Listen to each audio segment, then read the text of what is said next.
So nice to see all of you together, pastors working in different corners of India. భారతదేశంలో అనేక ప్రాంతాల్లో పనిచేస్తూ దేవుని సువార్త పనిచేస్తున్న సేవకులైన మీ అందరినీ ఇక్కడ చూడడం చాలా సంతోషం. Amen. 2-3 years back, once I met Joseph uncle down in this hospital. ఈ హాస్పిటల్లో కింద భాగంలో 2-3 సంవత్సరాల క్రితం అయ్యగారు నేను కలవడం జరిగింది. It's during the COVID time. అది కోవిడ్ సమయంలో నేను ఆయన కలిశాను. He was praising that you doctors are doing a good job, and I told that one of the toughest job on the earth is the job of a pastor. ఆయన నాతో చెప్పిన సంగతి ఏంటి అంటే, వైద్యులుగా మీరు చాలా గొప్ప పని చేస్తున్నారు అని అన్నప్పుడు నేను అంటున్నాను, మీరు సేవకులుగా మీరు చేసేది చాలా కష్టమైన పని ఈ లోకంలో అని నేను చెప్పాను. There is no doubt in it. So we doctors are limited only and only to medical field, but you are not only medical, physical, emotional, spiritual, and all needs you address, and that is very important. డాక్టర్స్గా మేము చేసేది చాలా కేవలం ఆరోగ్య సంబంధమైన విషయాలు మాత్రమే చూస్తాం, కానీ సేవకులుగా మీరు వారి శరీరాలు, ఆత్మీయ అవసరతలు, సోషల్ అవసరతలు అన్నిటినీ మీరు వారిని అడ్రస్ చేస్తూ ప్రజలు మీరు ముందుకు నడిపిస్తున్నారు. అది చాలా సంతోషకరమైన సంగతి. That's why I have come here, because I want to do my duty of keeping all of you healthy. అలాంటి పరిచయం చేస్తున్న మీ అందరికీ ఆరోగ్యం చక్కగా బాగుండాలని మీ కొరకు నేను ఈరోజు ఇక్కడికి మీ మధ్యకి రావడం జరిగింది. There is one small request. ఒక చిన్న రిక్వెస్ట్ మీ ముందు ఉంచుతున్నాను. Please take a pen and a pencil and write down whatever I say. నేను చెప్తున్న ప్రతి మాటను ఒక పెన్ను పేపర్ తీసుకుని మీరు నోట్ చేసుకోవాల్సిందిగా కోరుతా ఉన్నాను. Feel free to take the video if you want to take any on the mobile. ఒకవేళ నేను చెప్పే మాటలు మీకు వీడియో రూపంలో కావాలి అంటే మీ ఫోన్లు తీసుకుని మీరు వీడియో కూడా తీసుకోవచ్చు. I request you don't get distracted by WhatsApp or anything else.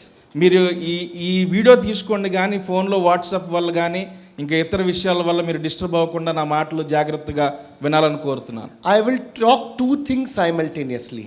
2 విషయాల గురించి నేను ఒకదానితో పాటు ఒకటి మాట్లాడుతూ ఉంటాను. Number 1, what the science, medical science talks about health. ఒకటి ఏంటి అంటే మెడికల్ సైన్స్ మన ఆరోగ్యం గురించి ఈ వైద్య శాస్త్రం ఏం చెప్తుందో దాని గురించి మాట్లాడతాను. And what from the medical science you will find the same thing in the Bible given there.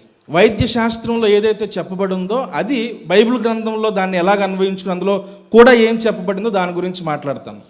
Because pastors and the ones who are working for Christ, they are getting lot of heart attack and paralysis.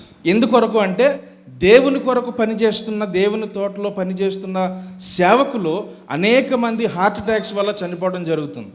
This I saw in Yashoda Hospital 20 years back. 20 సంవత్సరాల క్రితం యశోద హాస్పిటల్లో నేను ఇలాంటి సంఘటనలు చూడడం ప్రారంభించాను. ICUలో I was expecting to see 2 or 3 Christians, but there were 30 to 40 Christians who were admitted in ICU. Intensive care యూనిట్లో ఒకళ్ళో ఇద్దరు ఉంటారు అనుకున్నాను, కానీ ఒక 30 మంది వరకు క్రైస్తవులు అక్కడ అడ్మిట్ అవ్వడం నేను చూశాను. Now, one thing I have learnt in life. ఒక విషయాన్ని నేను నా జీవితంలో నేర్చుకున్నాను ఏంటి అంటే, you have any problem anywhere, the answer for that problem you will find in our holy Bible. ఎక్కడ ఏ సమస్య ఉన్నా, ఏ ప్రశ్న ఉన్నా దానికి జవాబు మనకు మన బైబిల్ గ్రంథంలోనే దొరుకుతుంది. So I asked, my dear Lord, pastors are working for your kingdom, why they are falling sick so much? నేను దేవుణ్ణి అడిగాను, ప్రభువా నీ పరిచర్య కోసం, నీ ప్రజల కోసం సేవకులు ఇంతగా విస్తృతంగా పనిచేస్తున్నారు కదా, మరి అలాంటి సేవకులు ఎందుకు ఇంతగా అనారోగ్యం పాలవుతున్నారని నేను దేవుణ్ణి అడిగాను. Majority of the pastors have disease like diabetes, hypertension. ఎక్కువ శాతం సంఘ సేవకులకి ఉన్న అనారోగ్యాలు ఏంటి అంటే ఈ బీపీ, మధుమేహం. Okay, so now what is written about these diseases in Bible we will talk. Bible గ్రంథంలో ఈ వ్యాధుల గురించి ఏం రాసిందో దాని గురించి కూడా మాట్లాడదాం. Diabetes, hypertension and heart disease come from 3 main things. ఈ బీపీ అనేది, షుగర్ అనేది 3 విషయాల నుంచి మనకు వస్తూ ఉంది. Because of sugar and blood pressure only you get heart attack, paralysis, kidney failure. Sugar వల్ల, బ్లడ్ ప్రెషర్ వల్ల, గుండె సంబంధమైన వ్యాధులు ఇలాంటివన్నీ మనకు వస్తే హార్ట్ ఫెయిల్ అయ్యే ప్రమాదం ఉంది. For that also there are 3 reasons. దాని గురించి కూడా 3 కారణాలు ఉన్నాయి. Please listen properly. చాలా జాగ్రత్తగా నా మాటలు వినాలని కోరుతా ఉన్నాను. All heart attack, paralysis happen because of these 3 reasons. Paralysis కానీ, గుండె సంబంధమైన వ్యాధులు రావడం కానీ ఈ 3 కారణాల వల్ల జరుగుతూ ఉన్నాయి. This is the scientific knowledge ఇది శాస్త్రోక్తమైన జ్ఞానాన్ని మీకు పంచుతున్నాను. which I tell all my patient every day. నా దగ్గరకు వచ్చే పేషెంట్స్ అందరికీ నేను ఈ మాటలు చెప్తున్నాను ప్రతిరోజు. You have diabetes because of this reason. మీకు ఎందుకు షుగర్ వ్యాధి వచ్చిందంటే ఈ కారణం చేత వచ్చింది. You got a blood pressure because of this reason. ఎందుకు మీరు బీపీతో బాధపడుతున్నారంటే ఈ కారణం చేత బాధపడుతున్నారు. You got heart attack because of this reason. గుండె సంబంధమైన హార్ట్ అటాక్ ఎందుకు వచ్చిందంటే ఈ కారణం చేత వచ్చింది. Now those three reasons are this. Listen carefully. ఆ మూడు కారణాలు చెప్పబోతున్నాను, జాగ్రత్తగా ఆలకించమని కోరుతున్నాను. There is no doubt about it. One of the most important reason for sugar, blood pressure, heart attack is overeating. ఈ షుగరు, బీపీ వీటన్నిటికీ హార్ట్ అటాక్లు రావడానికి కారణం ఏంటంటే అతిగా తినడం అనేది దీనికి ప్రధానమైన కారణం. Can somebody read Proverbs 23:2 for me? ఎవరైనా సామెతల గ్రంథం 23వ అధ్యాయము 3వ వచనం చదవవలసిందిగా కోరుతున్నాను. Overeating is from Satan, you need to understand. అతిగా తినడం అనేది సాతాను నుంచి వచ్చింది, అది మనం అర్థం చేసుకోవాలి. నీవు తిండిపోతువైన ఎడల నీ గొంతుకే కత్తి పెట్టుకో. Is this a very soft word or is it a harsh word? అది నెమ్మదిగా చెప్పిందా లేకపోతే కఠినంగా చెప్పబడిందా? If Bible is talking harsh, that means it's very important. Bible గ్రంథంలో ఏదైనా విషయాన్ని గురించి కఠినంగా మాట్లాడుతున్నప్పుడు అది చాలా ప్రాముఖ్యమైనది. Overeating is a big disease, it's from Satan. ఈ అతిగా తినడం అనేది భయంకరమైన రోగం, అది సాతాను నుంచి వచ్చింది మనకి. Proverbs 23:20. సామెతల గ్రంథం 23వ అధ్యాయం 20వ వచనం. మాంసం హెచ్చగా తినవారుతునైనను సహవాసం చేయకూడదు. Over eating we tell every day. Fish is good for the body, it's good for the heart. Over eating of chicken, mutton, beef and pork, that is bad for the heart. This is normal science. Any heart specialist will tell, and Bible also telling the same thing. Can you read Proverbs 23:21? Why do they become poor? You will get heart attack. My corporate hospital will give you a big bill. ఎందుకు వాళ్ళు దరిద్రులు అవుతున్నారంటే ఈ కారణాల చేత వారు దరిద్రులు అవుతారు. Hospitals నుంచి పెద్ద పెద్ద బిల్లుస్ వస్తున్నాయి వాళ్ళకి. Not one place, two place, but so many places it's written, overeating is bad for the body. ఒక దగ్గర 2 వచనాల్లో కాదు కానీ చాలా ప్రదేశాల్లో రాయబడింది అతిగా తినడం అనేది ఆరోగ్యానికి హానికరం. Right now I have talked and I want you to tell this to new generation, because the youngsters are sitting and eating in front of cell phone and TV, which is bad for them. ఇప్పుడు కొత్త తరంగా వస్తున్న వాళ్ళకి, next generation వాళ్ళకి ఇది మనం ఖచ్చితంగా చెప్పాలి. ఏంటి అంటే తినేటప్పుడు సెల్ ఫోన్ ముందు, టీవీల ముందు కూర్చొని వాళ్ళు ఎంత తింటున్నారో కూడా వాళ్ళు తెలియకుండా వాళ్ళ ఆరోగ్యాలు పాడు చేసుకుంటున్నారు. Proverbs 23:2, 23:20, 23:21. I have given you 3 proverbs. నేను మీకు సామెతల గ్రంథం 23వ అధ్యాయంలో నుంచి 3వ వచనం, 20వ వచనం, 21వ వచనం మీకు చూపించాను. It's not one place. Second place I will talk now. రెండవ ప్రదేశం గురించి కూడా నేను మాట్లాడతాను ఇప్పుడు. What does it say in Lord's Prayer? పరలోక ప్రార్థనలో ఏమని చెప్పబడి ఉంది? It says, listen to this word, give us this day our daily bread. It's a bread or is it breads? అక్కడ ఆ పరలోక ప్రార్థనలో ప్రభువా ఈనాటి భోజనం మాకు దయచేయండి, ఆహారం మాకు ఏమైనా ఉందా, ఆహారాలు మాకు ఏమైనా ఉందా? This is very clear cut. It says, forgive us our sins. It's not sin. See the difference between plural and singular. So takwa tinali, if you want to live longer, eat less, is the very clear cut things which is given in Bible. అదే పరలోక ప్రార్థనలో మా పాపములు క్షమించబడిందని రాయబడింది కానీ పాపం గురించి రాయలేదు. అందుకనే ఎంత ఎక్కువ కాలం బ్రతకాలని ఉంటే అంత తక్కువగా తినాలి. When it used the word bread, so for all of us sitting out here, I would tell you 20 years tarvata, now I'm talking absolutely like a doctor. After age of 20 years, you have to have one bread in morning, one bread afternoon, one bread in evening. 20 సంవత్సరాలు వయసు దాటిన తర్వాత ఉదయం ఒక రొట్టె, మధ్యాహ్నం ఒక రొట్టె, రాత్రికి ఒక రొట్టె మాత్రమే తినాలి.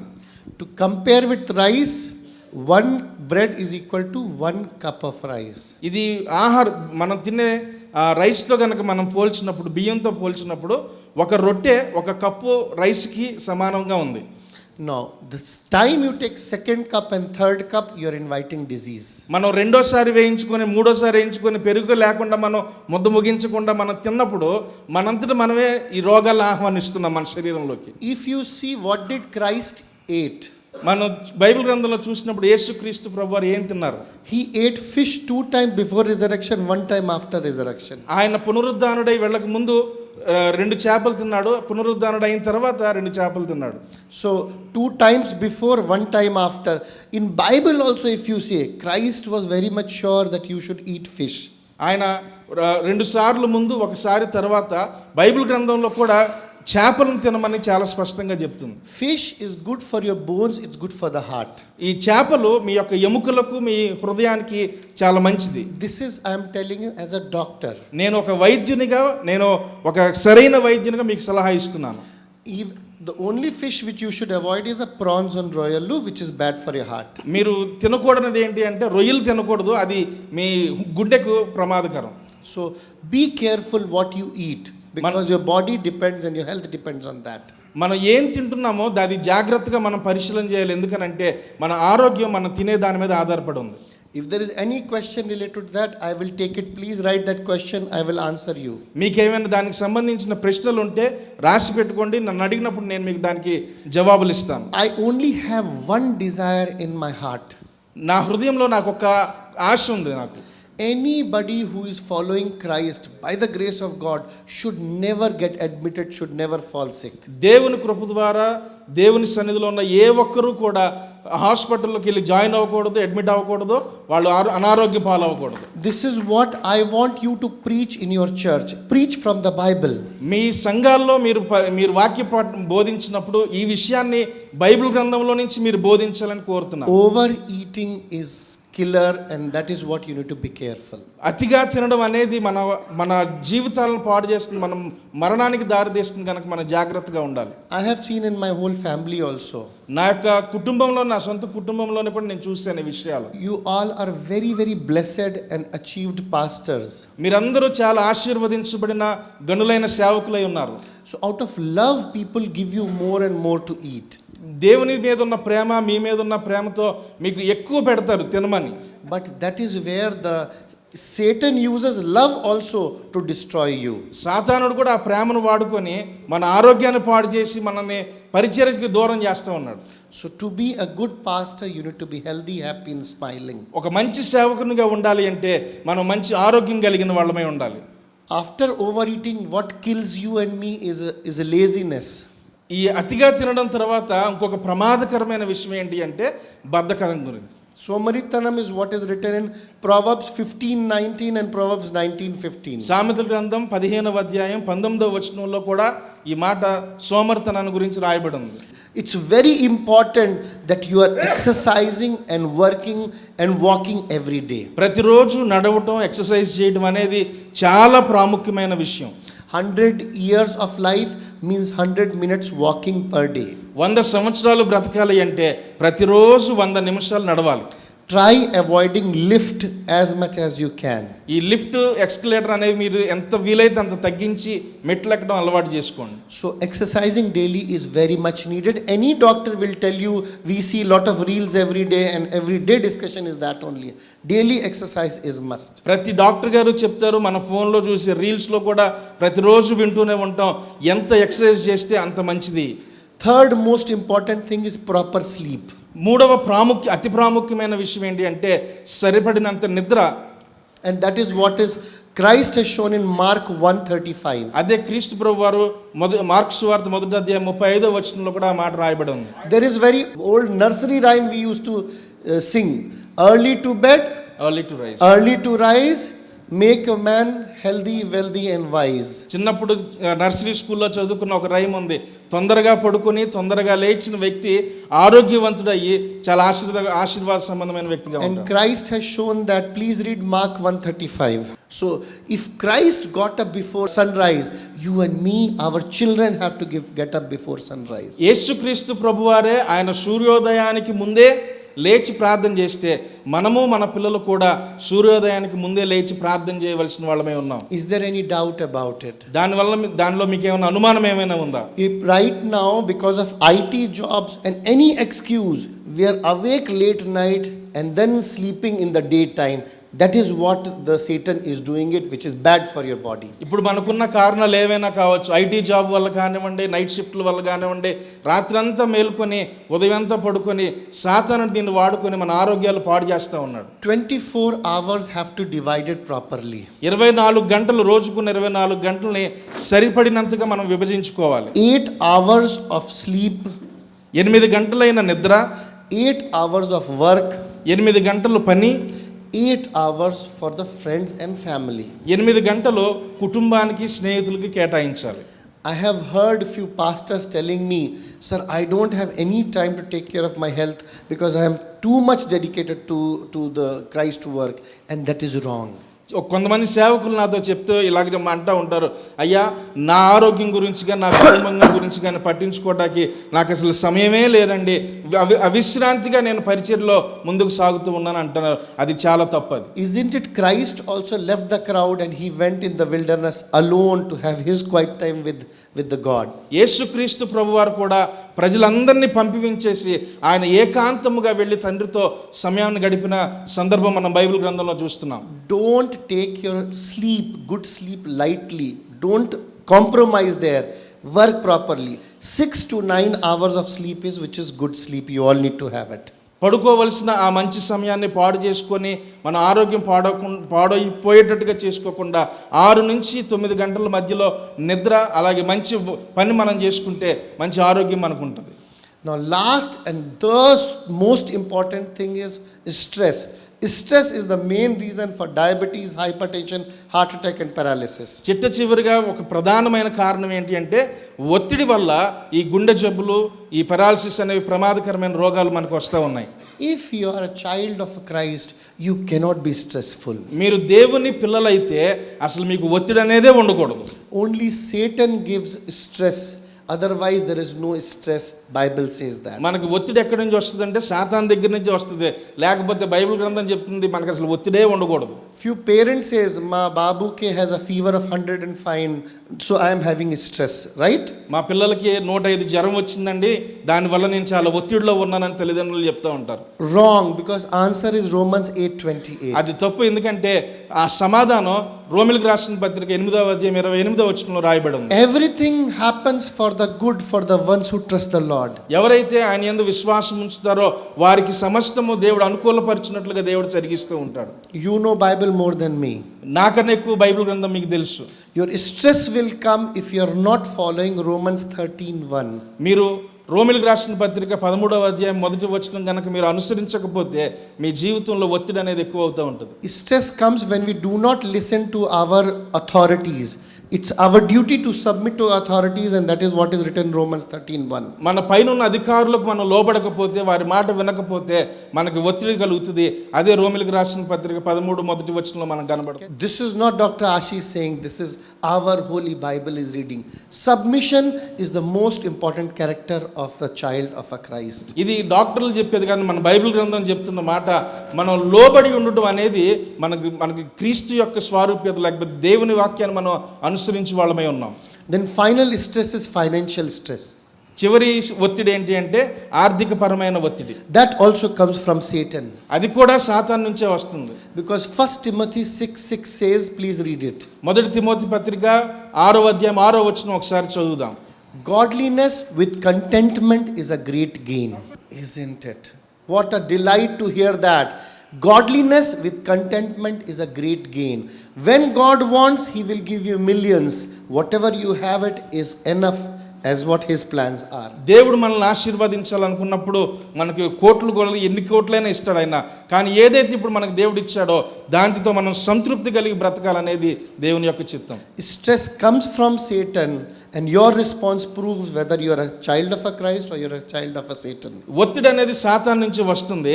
ఒకవేళ మనం ఒత్తిడిలో ఉంటే మనం సాతానుకు సంబంధించిన వాళ్ళమా దేవుని బిడ్డలమా అనేది మనమే పరిశీలన చేసుకోవచ్చు. Few people say, I am very sad, very serious because I lost my uncle, aunt or my father or mother. కొంతమంది చెప్తారు, అయ్యా నేను చాలా దుఃఖంలో ఉన్నాను, నాకు ప్రియమైన వాళ్ళని మా అమ్మనో మా ఆంటీనో ఎవరినో నేను పోగొట్టుకున్నానని చెప్తూ ఉంటారు. What does Ecclesiastes 3:2 says? ప్రసంగి గ్రంథం 3వ అధ్యాయము 2వ వచనం ఏమని చెప్తుంది? It's that every one of us sitting out here, anybody who takes birth will die. There is a time to take birth, there is time to die. జన్మించడానికి సమయం ఉంది, మరణించడానికి సమయం ఉంది. జన్మించిన ప్రతి వారు మరణించవలసింది. If you don't want your children to die, don't give them birth. వాళ్ళు చనిపోకూడదని మీరు అనుకుంటే పిల్లల్ని కనమాకండి. This is what is written. And finally, death is more better than the birth. Ecclesiastes 7:1. ఇదే ప్రసంగి గ్రంథంలో 7వ అధ్యాయం 1వ వచనంలో, No doubt, stress should not come. The time will come, we all have to go. It's more important, our eyes have to be fixed on the sun. Otherwise, it will be on the sin. సమయం రాబోతుంది, అందరూ చనిపోవలసిన వాళ్ళమే, కానీ మన కనుదృష్టి మన దృష్టి అంతా కుమారుడైన క్రీస్తు వైపు మాత్రమే మనం ఉంచవలసిన వాళ్ళమే ఉన్నాం. So today I would want to close here.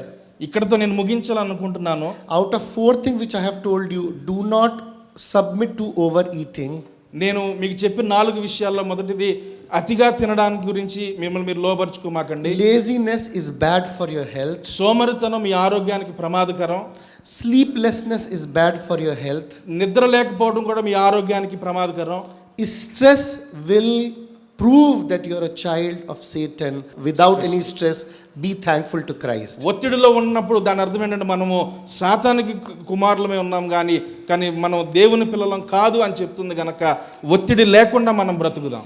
Life has to be as it is given in 1 Thessalonians 5:16, 17, 18. మొదటి తెస్సలోనికీయులకు రాసిన పత్రిక 5వ అధ్యాయము 17, 18 వచనాల్లో చెప్పబడినట్లుగా మన జీవితాన్ని ముందుకు నడిపించవలసిన వాళ్ళమే This ఉన్నాం. is not for outsiders, this is for you and for me. ఇది బయట ఉన్న వ్యక్తుల కొరకు కాదు, కానీ ఇక్కడున్న నీకు నాకు దేవుడి వాక్యాన్ని మనకు రాసి ఉంచాడు. What does it say? 16, 17, 18. 16, 17, 18. Rejoice always.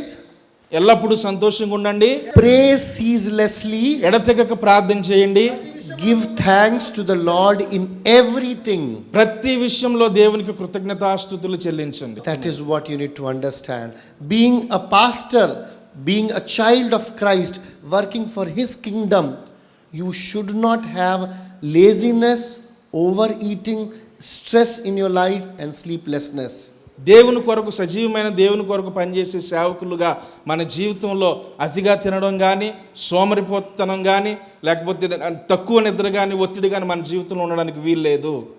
If you have any of these things, you are welcome to my corporate hospital. Big bills you will get it. If you just only follow Holy Bible, God will keep you healthy, happy and smiling always. ఈ 4గిట్లో ఏ ఒక్క విషయం మన జీవితంలో ఉన్నా సరే మీరు తప్పకుండా మా కార్పొరేట్ హాస్పిటల్కి రండి, ఒక పెద్ద బిల్ వేసి పంపిస్తాం. మాకు అందులో చాలా సంతోషం. At the end of it, I am very happy to leave my phone number. You have any doubt, anytime, 24/7. You can just say, we are the pastor from New Life Fellowship, and I will be very happy to answer at 2 a.m. and 3 a.m. Being a doctor, I have to be awake in whole night, so don't worry, please take down the number. చివరిగా నేను వెళ్లే ముందు నా phone number మీకు ఇస్తాను. ఏ సమయంలో అయినా మీరు నన్ను సంప్రదించవచ్చు ఫోన్ ద్వారా. ఫోన్ చేసినప్పుడు అయ్యా న్యూ లైఫ్ అసోసియేట్స్ తరపున మేము సంఘ కాపరులం అండి, పాస్టర్ గారు మిమ్మల్ని కలిసామని మీరు చెప్తే నేను మీకు ఫోన్లో అందుబాటులో ఉంటాను. ఏ సమయంలో 2 అయినా 3 అయినా ఏ సమయంలో అయినా మీరు నాకు కాల్ చేయవచ్చు. Instead of call, WhatsApp message is good, that I'll address. But most important thing, Christ has blessed us people to be excellent in doing the education and the hospital ministry. Even Emory Hospital, Dr. Sujay is here morning 5:30 nunchi. Dr. Suhash and Dr. Mani are doing very blessed work of Christ. So we are all there praying for you, working for you, because you are working for the higher purpose. మేమందరం మీకోసం పనిచేస్తున్నాం. మేము చదువుకున్న చదువు, మా జ్ఞానం అంతా ఇక్కడ ఉపయోగించి ఉదయం 5:30 నుంచి మేము ఇక్కడ పనిచేస్తున్నారు. డాక్టర్స్ అందరూ, సుహాస్ గారు, మణిమాధురి గారు, అలాగే అయ్యగారు, డాక్టర్ గారు, వీళ్ళందరూ పనిచేస్తున్నారు. కారణం మనము జాగ్రత్తగా ఉండి మనం అన్నిటికన్నా ఉత్తమమైన దాన్ని మనం ఎన్నుకుని దాని కొరకు పనిచేస్తున్నాం కనుక మనం జాగ్రత్తగా ఉండాలని డాక్టర్స్ అందరూ మన కొరకు ప్రార్థన చేస్తున్నారు. I thank Joseph uncle for giving this opportunity, and any question I'll be very happy to take it. ఈ అవకాశం ఇచ్చిన జోసెఫ్ అయ్య గారికి నా కృతజ్ఞతలు చెల్లిస్తున్నాను. మీకు ఏమైనా ప్రశ్నలు ఉంటే అడగండి, నేను సమాధానం చెప్తాను. 810-612-7475. Yeah, WhatsApp message ఇప్పుడు పంపించండి. If you like the message, please give your feedback. I will connect back with you. But ఇప్పుడు immediately you send the message so that I'll store your number. Thank you. I am a Delhiite. I am a son-in-law of this place. Dr. Sujya is here. She is from Telangana. So Telugu రాదు అదే నేను try చేస్తున్నాను. So that's the thing. So I belong to Delhi. I work with from UP. I hail from. Delhi ప్రాంతంలో నుంచి వచ్చాను, నేను UP ఉత్తరప్రదేశ్లో పనిచేశాను. Dr. Ashish Chauhan, consultant from CMC Vellore and CMC Ludhiana. Dr. Mani and Dr. Suhash, we all worked together and graduated from CMC Ludhiana together. So, doctor Suhas గారు, doctor మణిమాధురి గారితో కలిసి లూధియానా సిఎంసిలో వారందరూ కలిసి చదువుకున్నారు. ఇప్పుడు వారితో కలిసి వైద్య వృత్తిలో ముందుకు సాగుతూ ఉన్నారు.